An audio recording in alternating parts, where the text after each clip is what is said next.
A Bíblia fala que nos últimos tempos vão haver 3 grandes julgamentos. Quando eu falo fim dos tempos, eu estou me referindo ao nosso tempo, ao tempo em que a igreja passar pelo tribunal de Cristo. Isso vai acontecer, eu vou explicar para você. Mas eu estou também falando de um julgamento que vai acontecer no final da tribulação e outro julgamento que vai acontecer no final do milênio. E hoje eu quero conversar com você, quero ministrar sobre esse tema que eu acho que é tão importante. Eu quero falar sobre o tribunal de Cristo. Eu gostaria de falar sobre os 3 tribunais, mas eu acredito que não vai dar tempo de falar dos 3 hoje. Então eu quero falar especificamente sobre o tribunal de Cristo. Pastor, o que é o tribunal de Cristo? Antes de falarmos do tribunal de Cristo, eu quero dizer para você que Deus, Ele quer recompensar você pelo serviço que você faz aqui. E essa recompensa não é a salvação, ok? Porque a salvação é pela graça por meio da fé. A salvação não depende das suas obras. A salvação é pela graça. Você creu em Jesus, você recebe a graça para a salvação. Eu quero pedir que você abra a sua Bíblia em 1 Coríntios capítulo 15, verso 51. 1 Coríntios capítulo 15, verso 51.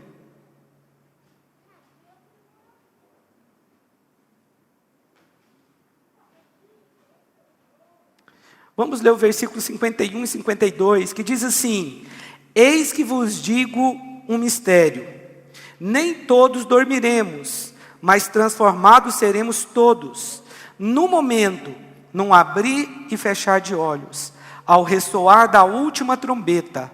A trombeta soará, os mortos ressuscitarão incorruptíveis, e nós seremos transformados. Aqui está falando do arrebatamento da igreja. Alguém aqui já viu falar do arrebatamento da igreja? Faz assim. O arrebatamento da igreja vai ser o evento mais esperado nesses últimos 2000 anos aí. É o evento mais esperado para a igreja. É quando a igreja vai ser tirada da terra. Ela vai ser raptada, ela vai ser trasladada, ela vai ser tirada daqui. No momento em que a igreja for arrebatada, ela já recebe um corpo glorificado, amém? Então esse é o evento mais esperado da igreja. E aqui está dizendo que vai acontecer no abrir e fechar de olhos. No momento, olha o verso 52. No abrir e fechar de olhos, ao ressoar a última trombeta, a trombeta soará, os mortos ressuscitarão incorruptíveis, e nós seremos transformados. Que mortos são esses que vão ressuscitar incorruptíveis? São aqueles que morreram em Cristo. Aqueles que morreram em Cristo, eles vão ressuscitar, e imediatamente depois da ressurreição dos justos, ou seja, a ressurreição dos crentes, daqueles crentes que morreram desde o Pentecostes até aqui, depois da ressurreição desses homens, aí a igreja então ela é trasladada, ela é levada para o céu, é raptada da terra, e nós receberemos um corpo incorruptível, assim como eles vão receber um corpo incorruptível, que é um corpo semelhante ao corpo que Jesus tem, nós também vamos receber. 1 Tessalonicenses capítulo 4, versículo 17. 1 Tessalonicenses capítulo 4, versículo 17. Vamos ler o 16 primeiro?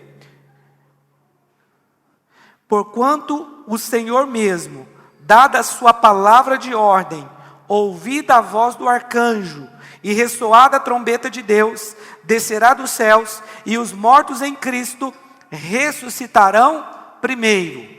Lá em 1 Coríntios 15, 52, está falando que primeiro vai ter uma ressurreição, depois nós seremos arrebatados. Agora olha o verso 17. Depois nós, os vivos, os que ficarmos, seremos arrebatados juntamente com eles, no dia da ressurreição, né? Entre nuvens para o encontro do Senhor nos ares. E assim estaremos para sempre com o Senhor. Então, primeira coisa que você tem que entender a respeito do tribunal de Cristo, é que antes do tribunal de Cristo acontece a retirada da igreja da terra. A igreja será retirada da terra, ela vai ser trasladada, ela vai ser tirada daqui, ela vai ser raptada, nós receberemos um corpo semelhante ao corpo de Cristo, amém? Um corpo que não está sujeita à corrupção, ao pecado, à dor, nada disso, ao choro. E aí então, lá no céu, começa o que nós chamamos de tribunal de Cristo. Todos nós vamos receber galardão, todos nós que eu digo, aquele que teve uma obra, que construiu o seu ministério aqui na terra, ele vai ter as suas obras provadas no céu. A Bíblia fala que, lá em Romanos capítulo 9, que Deus endureceu o coração dos judeus para salvar os gentios. E Deus pegou os gentios, que era como um ramo chamado jambujeiro, e Ele colocou aquele ramo na verdadeira oliveira. A Bíblia diz que Ele cortou o ramo verdadeiro para nos colocar lá. Mas a Bíblia fala que o coração do judeu ficou endurecido, e vai continuar endurecido até que chegue o tempo da plenitude dos gentios. Romanos capítulo 9, versículo 25 e 26. Quando chegar o tempo da plenitude dos gentios, o que é isso? Quando o último gentio se converter. O gentio é todo aquele que não faz parte da nação de Israel. Quando o último gentio se converter, Deus já sabe o número de gentios que vão se converter. Quando o último se converter, acontece o arrebatamento. Aí o coração do judeu se quebranta novamente. Novamente ele vai ser enxertado na oliveira. E aí Deus começa então a tratar na terra através de Israel novamente. Hoje Deus trabalha através da igreja. No passado foi através de Israel, hoje é através da igreja, mas a Bíblia diz que Deus vai voltar a enxertar o ramo natural. E vai voltar a trabalhar com Israel no tempo da tribulação. Então no tempo da tribulação, os responsáveis pela pregação do evangelho são eles, os judeus. A Bíblia fala dos remanescentes, de judeus que vão pregar, os 144 mil judeus vão pregar, e pessoas também que ficaram, que são gentios, também vão pregar nesse período, que vão se converter nesse período da tribulação.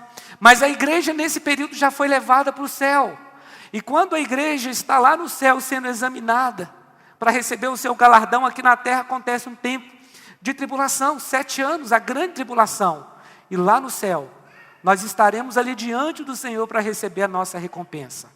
Amém? Quero ler alguns textos aqui que falam de galardão. A palavra galardão, o significado dessa palavra é recompensa, é pagamento de salário. Pastor, mas Deus, Ele além de me salvar, vai me pagar um salário? Pois é, você vê o tanto que Ele é bom. Ele vai te salvar e ainda vai te dar uma recompensa por você ter trabalhado para Ele aqui.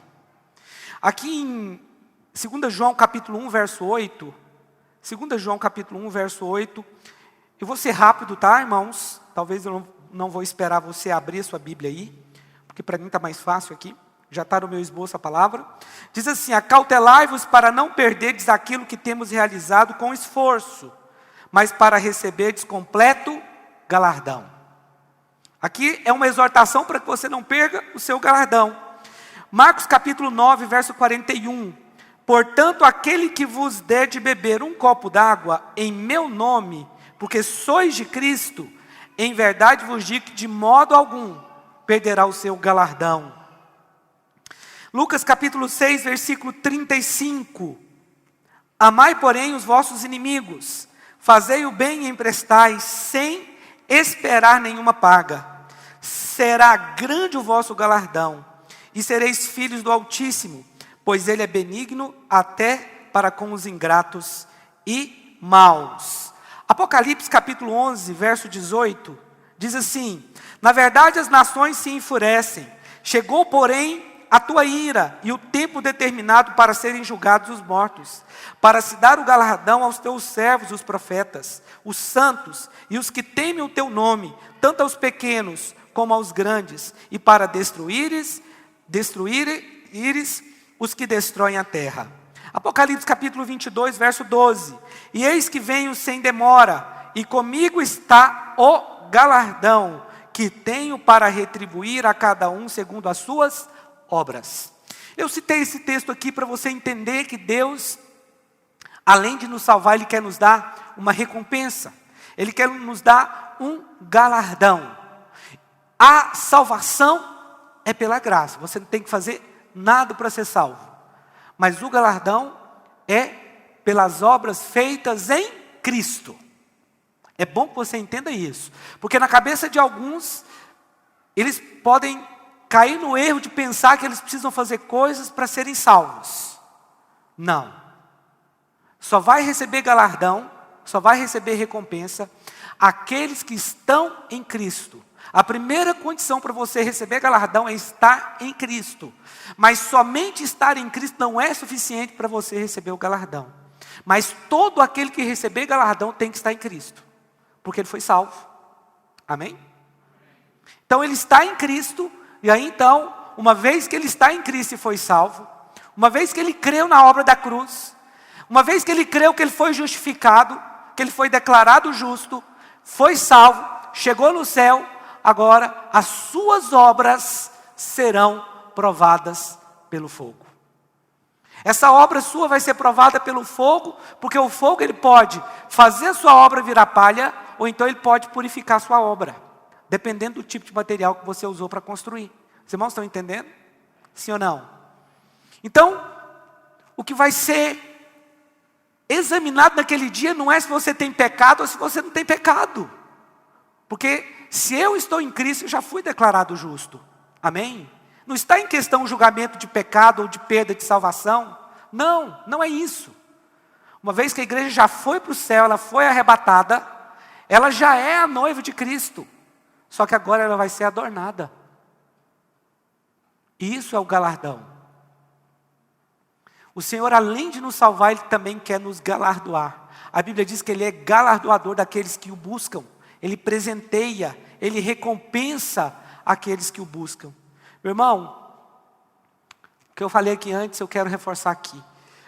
Nós estamos vivendo os últimos dias. O mundo está de cabeça para baixo. Olha, o anticristo, ele vai se levantar em momentos como que nós estamos vendo aí. Porque o mundo vai pedir um governo único, porque ninguém sabe o que é certo e o que é errado. Uns falam que é certo isso, outros falam que é certo aquilo. Um joga para o outro. Não, eu que estou certo, não é você que está certo. E aí manifestação, e protesto, e isso. Vocês estão entendendo? O mundo está ficando de cabeça para baixo. Ontem, quando eu vi as manifestações lá dos Estados Unidos, eu falei, Capoliana, você pode esperar. Vai começar aqui no Brasil a mesma coisa. Eu mal fechei a boca. Quando levanto hoje, manifestação no Brasil. Meu Deus do céu. Que tante Maria que vai com as outras que tem, gente. As pessoas não têm personalidade própria. Elas não têm. Nós precisamos ser convictos daquele que nos guarda, daquele que nos livra de todo mal. Nós temos que ter convicção das verdades da palavra de Deus. Nós temos que ter convicção da salvação, irmãos. Nós precisamos estar convictos dessas coisas. Nós precisamos estar convictos de algo superior que Deus já preparou para nós, que vai muito além dessa vida aqui. Os irmãos estão entendendo? Sim ou não? Então, em momento de crise, que alguém vai ter que falar o seguinte, espera aí, já que ninguém sabe o que é certo e o que é errado, eu vou mostrar para vocês aqui o que é certo e o que é errado. A partir de agora, isso aqui é certo e isso aqui é errado. Quem vai fazer isso? O anticristo, o líder mundial. Momentos como esse aqui, é o cenário sendo montado, é tudo que está acontecendo aí. O controle em massa que vai acontecer. Tudo isso é o cenário sendo montado para o anticristo aparecer, meus irmãos. Nós não estaremos mais aqui. A igreja já vai ser levada antes que ele se manifeste. Porque a Bíblia fala que ele não pode se manifestar até que aquele que o detém seja retirado. E aquele que o detém é o ministério do Espírito Santo através da igreja, amém? Aqui em 2 Coríntios capítulo 5, versículo 10, diz assim, 2 Coríntios capítulo 5, verso 10, porque importa que todos nós compareçamos. Essa palavra compareçamos é a palavra parnero, que significa sejamos manifestos. Então, vou traduzir melhor para você. Porque importa que todos nós sejamos manifestos perante o tribunal de Cristo, para que cada um receba segundo o bem ou mal que tiver feito por meio do corpo. Pastor, mas aí está falando que vamos receber o bem ou o mal. Com base nesse versículo aqui, tem gente que pensa que nós vamos ser chicoteados no céu. Nós vamos apanhar no céu por causa desse versículo aqui.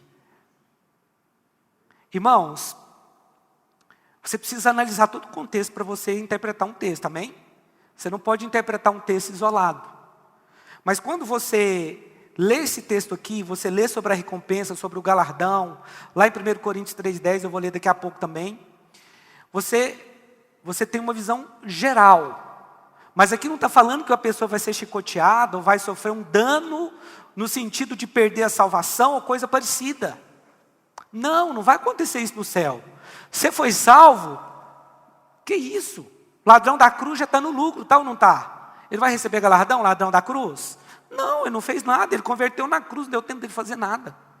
Ele só reconheceu Jesus ali e foi salvo. Glória a Deus, ele foi salvo, bom demais. Mas além disso tem o galardão. E aqui, o bem e o mal, aqui o mal é no sentido de inutilidade. É das suas obras, as obras que você fez aqui serem consideradas no céu inútil em relação a galardão. Porque você já foi salvo. E sua salvação não depende das obras, ainda bem, né? Depende da sua fé em Deus. Amém, meus irmãos? Então ali as nossas obras, elas serão examinadas. E vai ser um a um, não vai ser geral não. Olha aí, deixa eu ler de novo. Porque importa que todos nós compareçamos perante o tribunal de Cristo, para que cada um receba segundo o bem ou mal que tiver feito por meio do corpo. O bem ou mal aqui é no sentido de você ter o galardão ou perder o galardão. De ter sido útil aqui ou da sua obra ser considerada inútil. Aqui vai revelar se a sua obra que você construiu aqui, ela foi feita para a glória de Deus ou para a glória da carne. Vocês estão lembrados do culto na semana passada? Porque tem pessoas aqui que elas estão trabalhando para a glória dela mesma. Ela só se preocupa com ela mesma, com o poder que ela vai ter. Os irmãos estão entendendo? Sim ou não?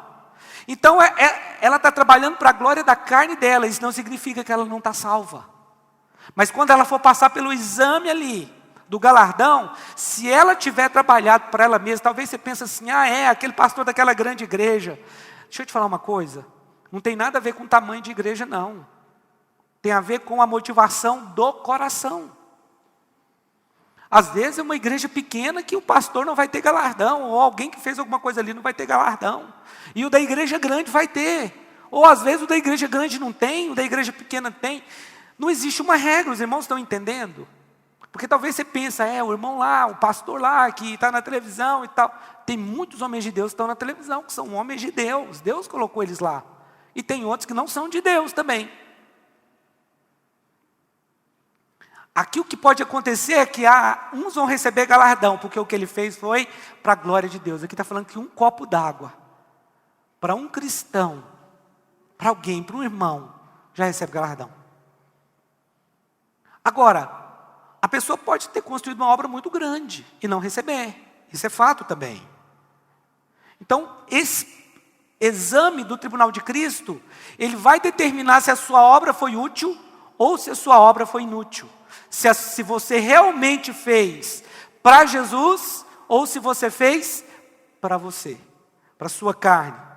Todos que estiverem no tribunal de Cristo já foram salvos. Nenhuma pessoa no tribunal de Cristo perde a salvação. Porque nós vamos entrar no céu pelo poder do sangue de Jesus e não pelas nossas obras. Mas pastor, com base em quê? O que Deus vai levar em consideração? Porque esse julgamento, ele tem a ver com a autoridade que nós tivemos aqui, caráter, honra, lealdade. É isso que vai ser considerado no dia do galardão. É a sua lealdade, a sua honra, o seu caráter, o seu amor às pessoas, é isso que vai ser considerado naquele dia ali. É o que mais vai pesar. Lá em 1 Coríntios capítulo 3, verso 10. 1 Coríntios capítulo 3, verso 10. Diz assim: segundo a graça de Deus que me foi dada, lancei o fundamento como prudente construtor, e outro edifica sobre ele. Porém, cada um veja como edifica. Porque ninguém pode lançar outro fundamento além do que foi posto, o qual é Jesus Cristo. Contudo, se o que alguém edifica sobre o fundamento é ouro, prata, pedras preciosas, madeira, feno e palha, manifesta se tornará a obra de cada um. Pois o dia a demonstrará, porque está sendo revelada pelo fogo, e qual seja a obra de cada um, o próprio fogo provará. Se permanecer a obra de alguém que sobre o fundamento edificou, esse receberá galardão. Se a obra de alguém se queimar, sofrerá ele dano, mas esse mesmo será salvo. Todavia, como? Através do fogo. Aqui está falando, se alguém tem dúvida que vai ser salvo, ele vai ser salvo. Aqui Paulo deixa muito claro a questão aqui da recompensa. O que está falando aqui é que o fundamento ele já foi colocado. Qual é o fundamento, irmãos? Cristo. O fundamento é Cristo. Paulo falou o seguinte: eu coloquei o fundamento, mas veja como cada um constrói. Ali tem uma exortação, você não pode construir de qualquer jeito. O fundamento foi colocado, é Cristo, ninguém pode remover. Agora nós começamos uma construção, essa construção ela é em Cristo, amém? Agora o que vai ser analisado nessa construção é a nossa motivação. Essa construção, a Bíblia não diz que ela está sendo avaliada pelo tamanho dela, mas está sendo pelo tipo de material. Ela vai ser avaliada pelo tipo de material que nós utilizamos para construir. Alguns eles vão usar feno, palha e madeira. Mesmo que a obra deles seja grande, seja vista por todos nós, o fogo vem e faz tudo em cinzas, não sobra nada. É nesse aspecto a nossa obra vai ser provada, porque Deus ele vai provar o nosso coração, a nossa motivação, a nossa lealdade, o nosso amor, o nosso caráter. É isso que vai estar em questão no dia do julgamento. Talvez a obra que você realizou ela não foi tão grande, porque até você nem teve um talento tão grande assim. Porque Deus vai nos dar o talento de acordo com a nossa capacidade, amém?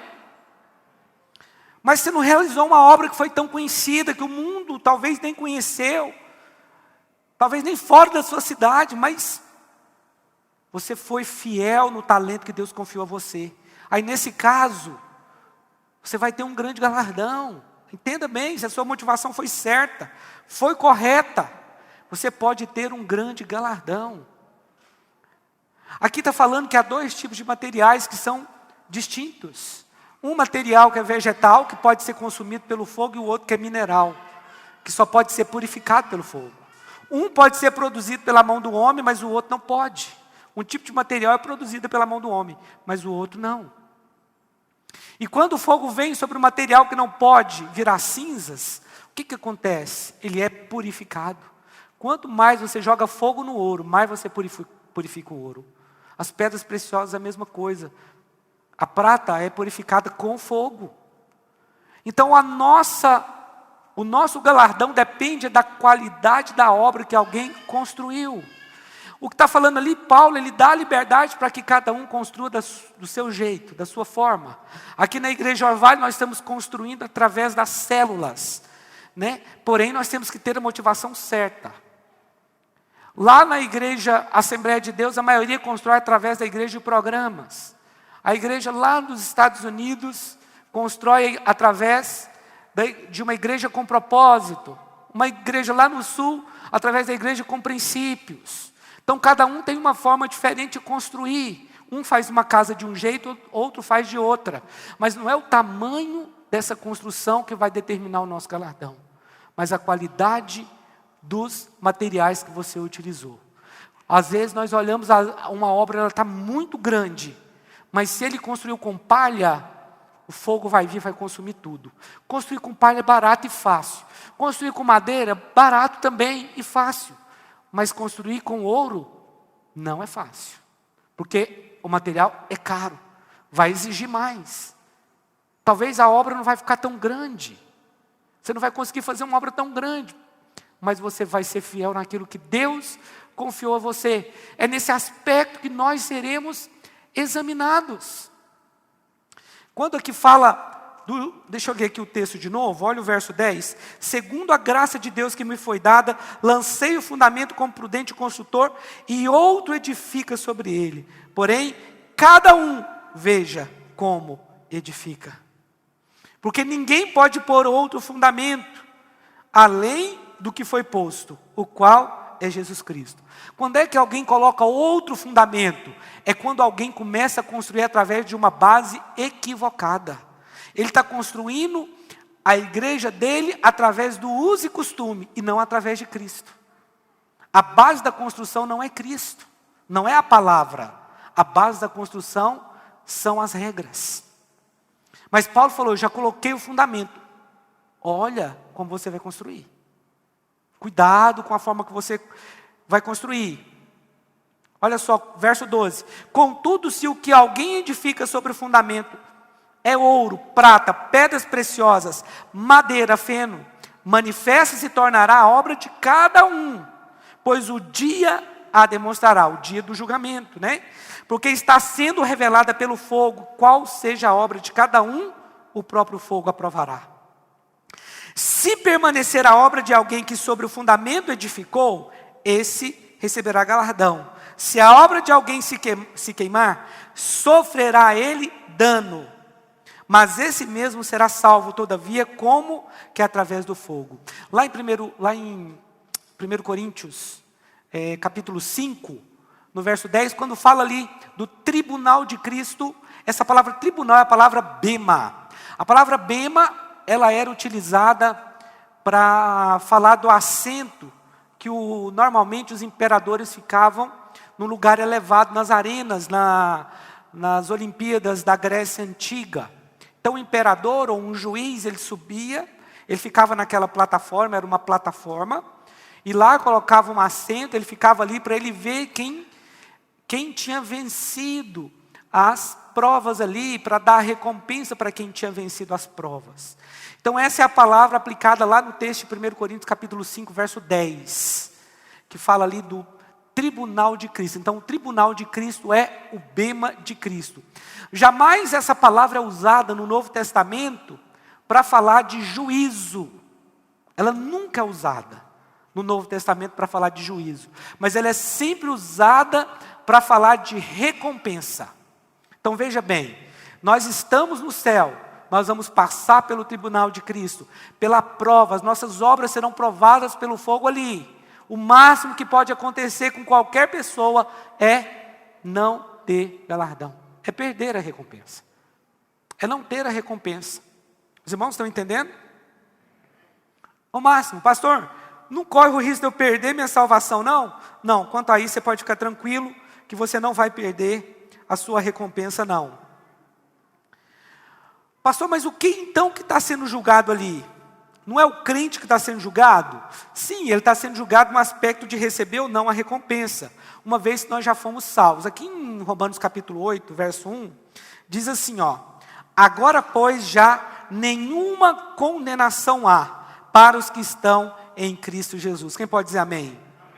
Então não há condenação para aqueles que estão em Cristo Jesus. Você chegou lá no céu, acabou. Não tem mais condenação, nunca mais.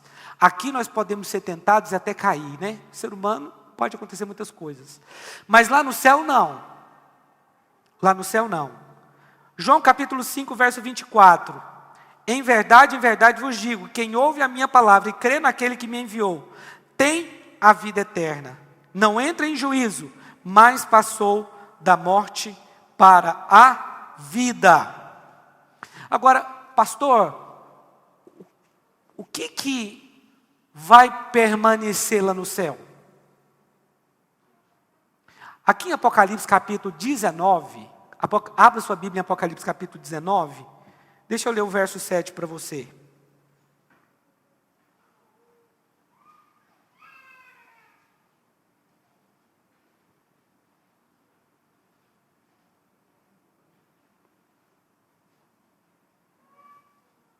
Diz assim, Apocalipse capítulo 19, verso 7. Quem achou, diga achei. Alegremo-nos e exultemo-nos e demos-lhe a glória, porque são chegadas as bodas do Cordeiro. Quem pode dizer amém? Cuja esposa a si mesmo já se ataviou, pois lhe foi dado vestir-se de linho finíssimo, resplandecente e puro, porque o linho finíssimo são os atos de justiça dos santos. Repita comigo: atos de justiça dos santos. Você não pode confundir atos de justiça dos santos com o ato de justiça de Deus. O ato de justiça de Deus foi quando Jesus morreu na cruz por nós, de uma vez por todas. No momento que eu criei, eu fui justificado. Isso está no singular. Ato de justiça. Mas aqui está falando que a nossa recompensa serão os atos de justiça dos santos. Está no plural. Está falando das nossas obras. Está falando que foi dado vestir de linho finíssimo, que são os atos de justiça dos santos. A recompensa pelos seus atos de justiça. Pastor, mas eu posso fazer algum ato de justiça aqui? Em Cristo, pode. Fora de Cristo, não. Porque, irmãos, vocês devem se lembrar, na semana passada eu falei disso. A obra espiritual é feita de forma espiritual. Amém? É pela fé que nós fazemos a obra de Deus. A obra de Deus não pode ser feita na força do braço, é impossível. Então os atos de justiça, elas são feitas em Deus. É Deus que nos capacita para fazer a obra dele. É Deus que me revela a palavra para eu pregar aqui. É Deus que me dá força para eu estar aqui. É Deus que me dá graça para eu ministrar, para eu evangelizar, para alguém ser curado através de nós. É pela graça de Deus, é pelo sobrenatural. Aqui está falando dos atos de justiça. Uma vez que as nossas obras, elas foram provadas pelo fogo e aprovadas, elas permaneceram, isso se transforma então em atos de justiça dos santos. Porque essas obras foram purificadas. Enquanto nós estivermos aqui, as nossas obras serão imperfeitas. Nenhum dom é perfeito. Elas serão imperfeitas, nossas obras serão imperfeitas. Mas quando o fogo vier, o fogo vai trazer purificação sobre as nossas obras.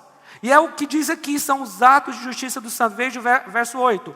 Pois lhe foi dado vestir-se de linho finíssimo, resplandecente e puro. Porque o linho finíssimo são os atos de justiça dos santos. Aqueles homens, a igreja, ela subiu, ela foi para o arrebatamento por causa da justiça de Cristo, amém? Não por causa da justiça dela, não por causa dos atos de justiça dela própria. Quem levou essas pessoas para o céu foi o ato de justiça de Cristo, singular. Mas uma vez que ela está no céu, Deus vai considerar as suas obras, para que ela receba ou não galardão. E aí é o que nós chamamos de atos de justiça dos santos. Por quê? Porque ele foi purificado na sua obra.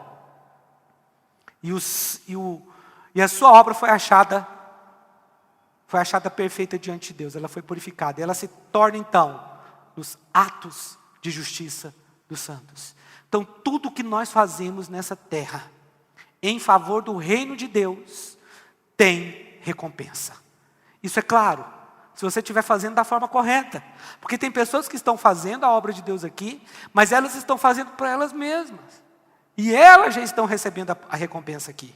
Porque ela está edificando um reino próprio. Isso não significa que ela não está salva.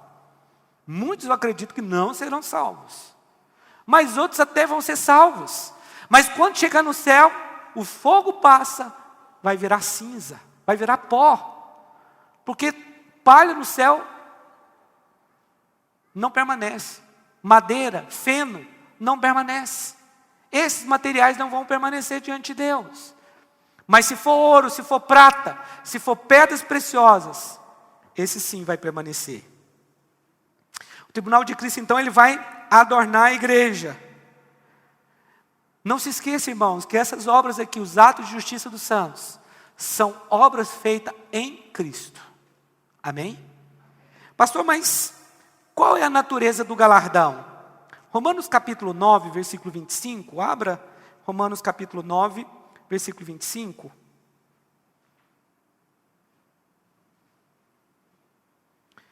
Romanos capítulo 9, verso 25.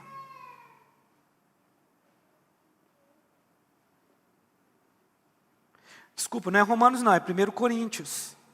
Quem falou para você que é Romanos? 1 Coríntios 9, verso 25.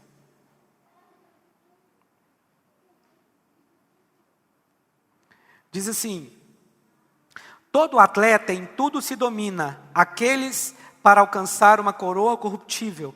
Nós, porém, a incorruptível. Assim corro também eu, não sem meta. Nossa vida tem que ter propósito, amém? Assim luto, não como desferindo golpes no ar, mas esmurro meu corpo e o reduzo à escravidão, para que, tendo pregado a outros, não venha eu mesmo a ser desqualificado. Sabe o que Paulo está dizendo aqui? Eu preguei para muitos, mas dependendo da minha motivação, a minha hora pode não ter valor nenhum diante de Deus quando eu chegar lá. Ele não está falando de perda de salvação aqui não. A palavra que ele está usando é a mesma que eu li para você agora. Pastor, mas que tipo de galardão é esse aí? Aqui está falando de um galardão para aqueles que vão ter vitória sobre o velho homem. Eu esmurro meu corpo. Então existe um galardão para aqueles que têm vitória sobre o velho homem. Ué, pastor, mas tem crente que não tem vitória sobre o velho homem? Tem crente que não tem. Porque ele muitas vezes fica caindo no pecado, tem uma vida que, digamos, não é uma vida santa. Mas aquele que tem uma vida santa, que esmurra o seu corpo, esse vai ter um galardão. 1 Tessalonicenses 2,19. 1 Tessalonicenses capítulo 2, verso 19.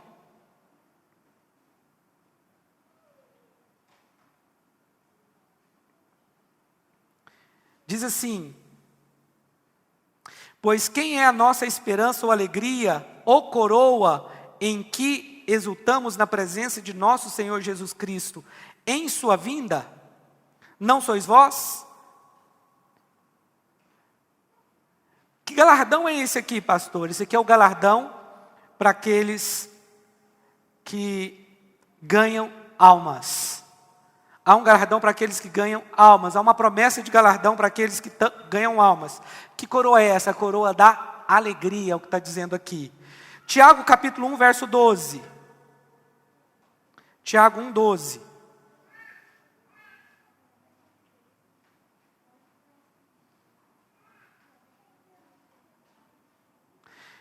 Bem-aventurado o homem que suporta com perseverança a provação, porque depois de ter sido aprovado, receberá a coroa da vida, a qual o Senhor prometeu aos que o amam. Olha aí, a coroa da vida, ela é prometida para aquele que suporta a provação. Você vê que tudo que nós fazemos aqui na terra, ela tem um reflexo no céu, né? 2 Timóteo capítulo 4, verso 8. 2 Timóteo capítulo 4, verso 8.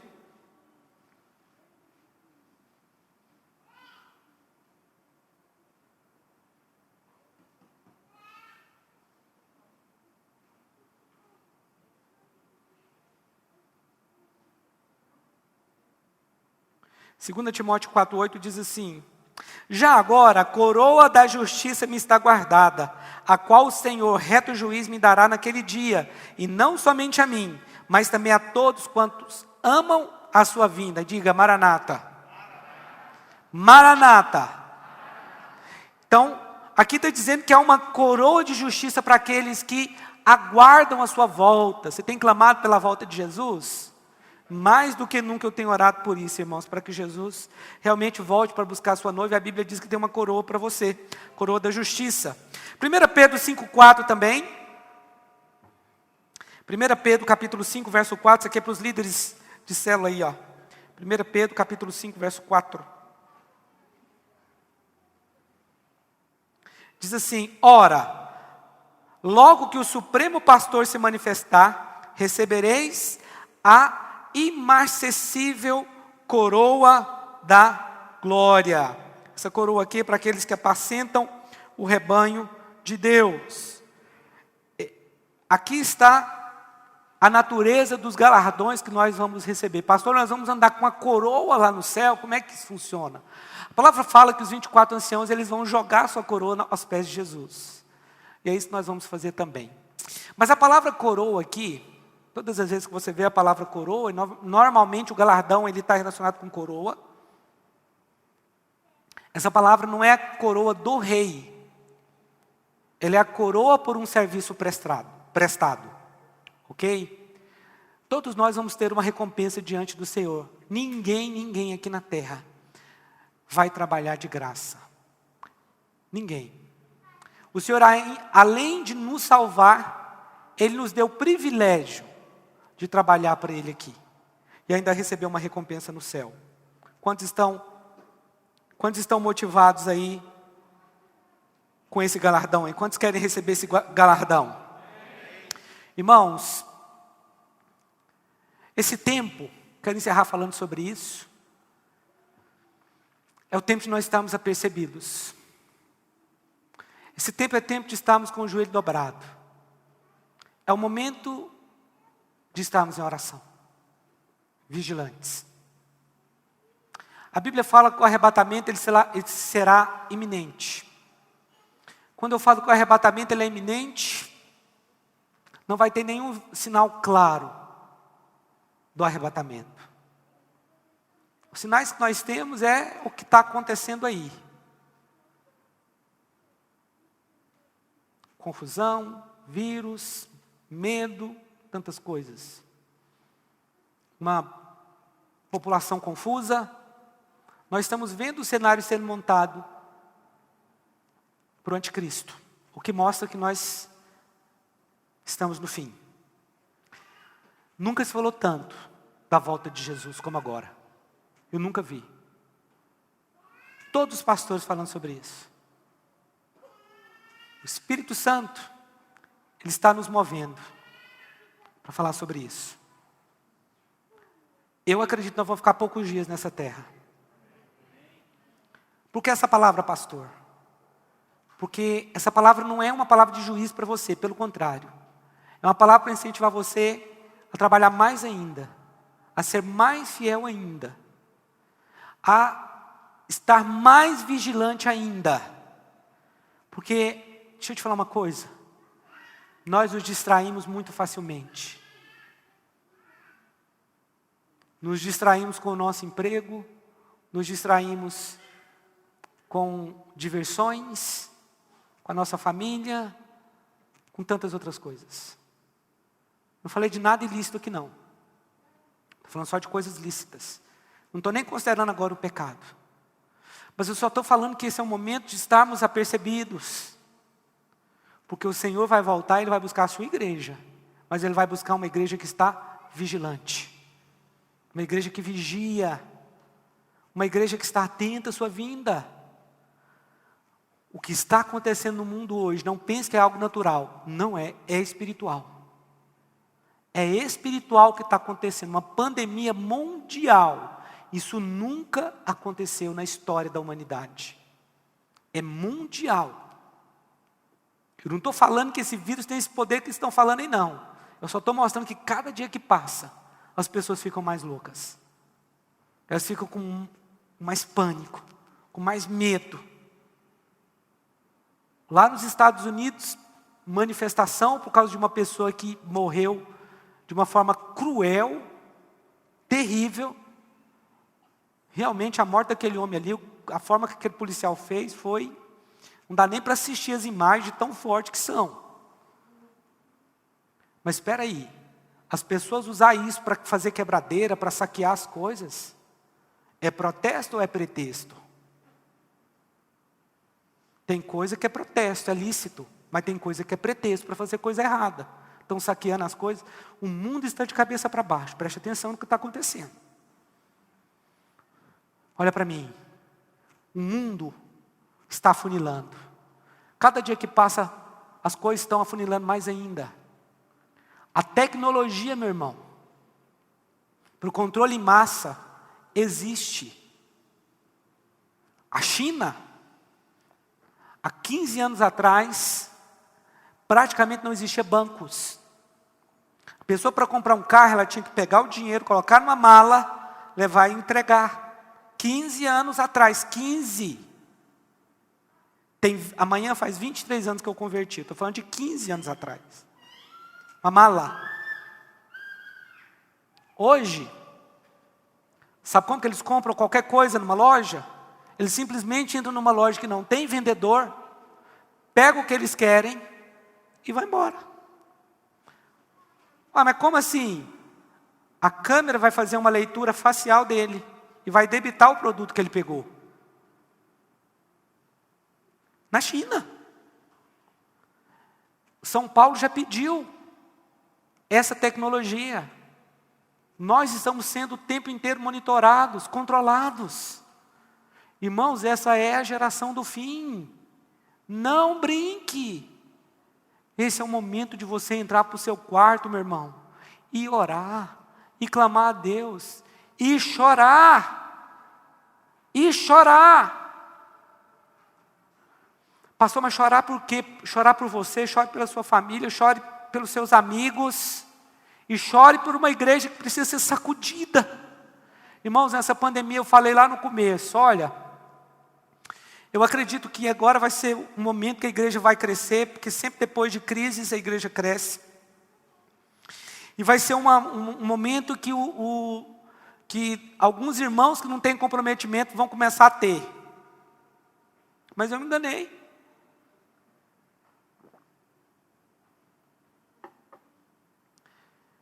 Eu acredito que vai haver um crescimento na igreja.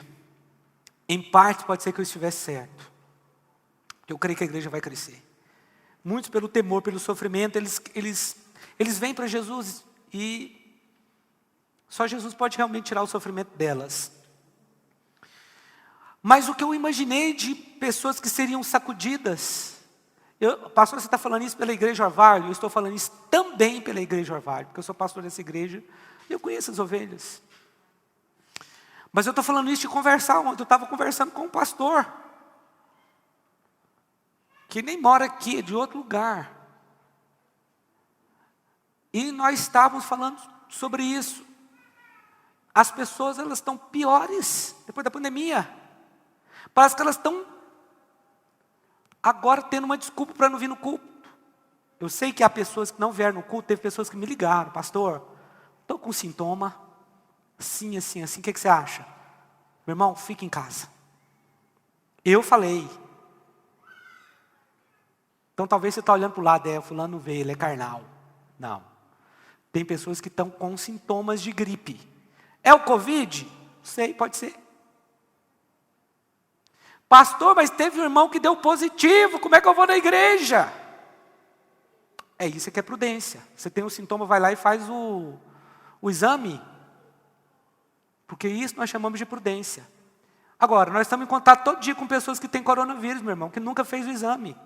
Nós só descobrimos que o irmão fez. Mas se não tivesse feito, ia ficar como lá no seu trabalho. Tem muita gente que teve também, mas não fez o exame, não detectou. Os irmãos estão me entendendo? Nós precisamos orar pela igreja de hoje. Porque nesse tempo de pandemia era para todo mundo estar temendo,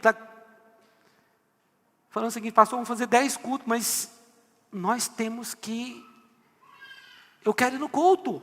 Faz 10 cultos, pastor. Se tiver que fazer 10, porque foi o governador que mandou, faz 10, mas eu quero ir no culto. Era assim que nós devíamos estar, mas não, é o contrário. Que pastor irresponsável. Tem pessoas dando positivo lá na igreja dele, ele continua fazendo culto. Pastor, alguém já falou isso de você? Não, mas pode esperar que vai falar.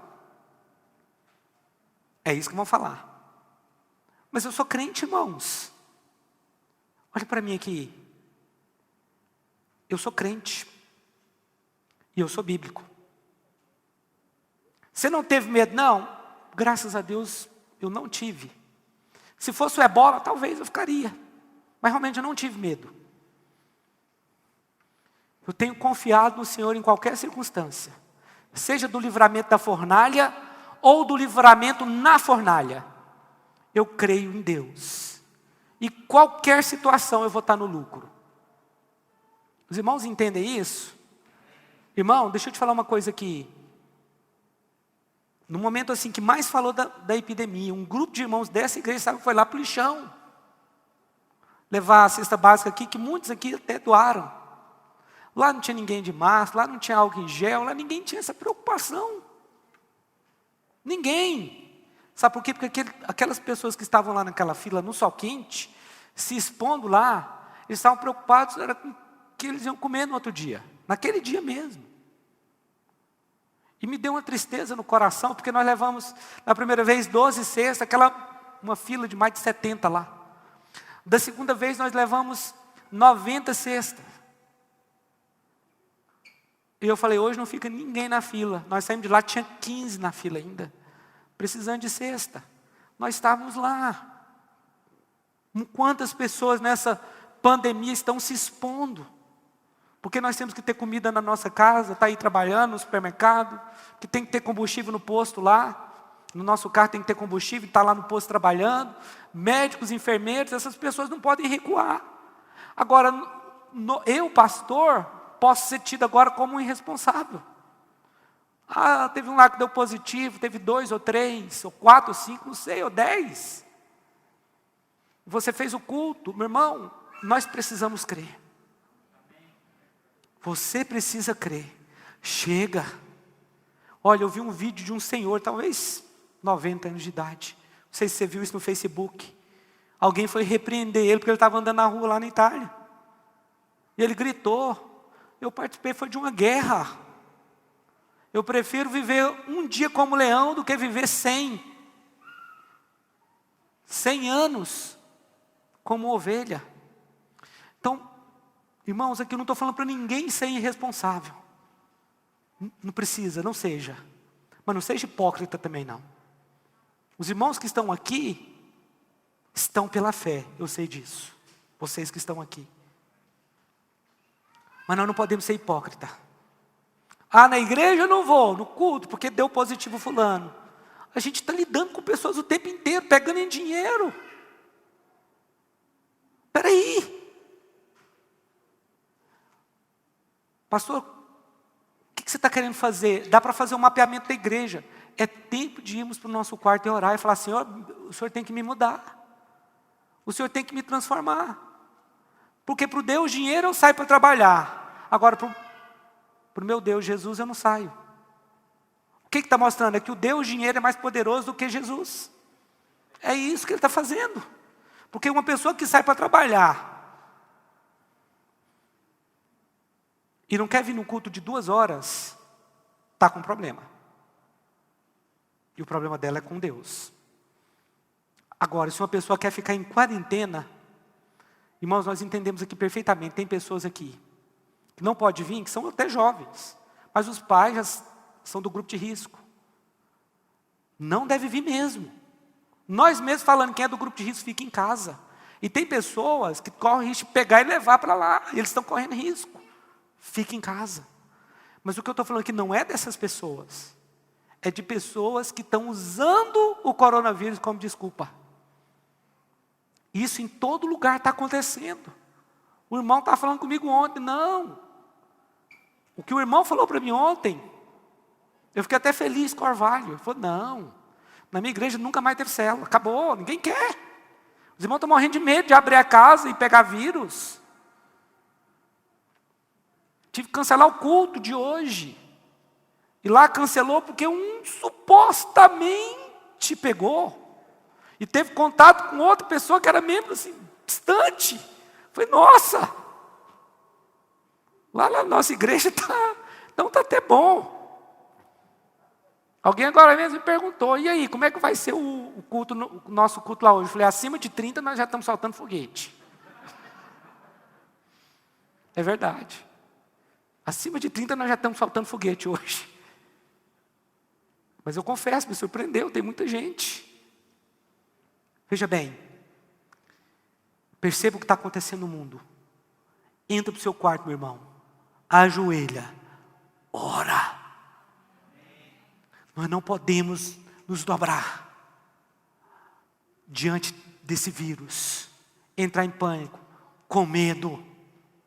Não podemos. Nós precisamos crer, o Senhor nos guarda de todas as circunstâncias. Não só do coronavírus, porque nesse tempo aí que o coronavírus apareceu, teve muita gente que morreu de outra coisa. Deus nos guarda em tudo. Em tudo. Você recebe essa palavra?